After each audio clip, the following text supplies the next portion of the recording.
એ સેના હતી જેને કોઈ માન, મોભો, પદવી કે પુરસ્કારની અપેક્ષા નહોતી. રામ ભક્ત હનુમાનજીની અખૂટ, અટલ અને નિઃશંક શ્રદ્ધા હોય, અંગદનું ધર્મનીતિ પર અડગ પરાક્રમ હોય કે જાંબુવંતનું સમય સૂચક બુદ્ધિબળ હોય, આ બધા પાત્રો આપણને શીખવે છે કે શક્તિનું મૂળ સત્તામાં નહીં પણ સમર્પણમાં રહેલું છે. રામચરિતમાનસનું સૌથી મોટું સૌંદર્ય એ જ છે કે ભગવાન રામે આ સેનાને ક્યારેય સેવક ન ગણી, પણ સહર્ષ મિત્ર ગણ્યા, ભાઈ ગણ્યા અને વિજયમાં બરોબરના ભાગીદાર બનાવ્યા. આ જ છે રામભાવ.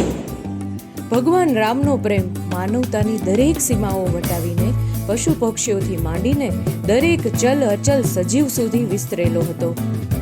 આ વર્ષે આપણી કૃપા, આપણી દયા એ દરેક અબોલ પશુ પક્ષી, કીડી અને કાગડા માટે હોય, જેઓ પણ આ સૃષ્ટિના સહભાગી છે. તો ચાલો આ નવું વર્ષ આપણે એ જ વિશાળ રામ ભાવના સાથે ઉજવીએ.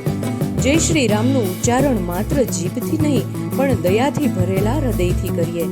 આ નૂતન વર્ષના સંકલ્પ રૂપે આપણે જીવનભર સર્વ જીવ પ્રત્યે નિષ્કપટ અનુકંપા અને કરુણા જાળવીશું. એ જ પ્રભુ રામ પ્રત્યેની ખરી અને ઊંડાણપૂર્વકની ભક્તિ છે.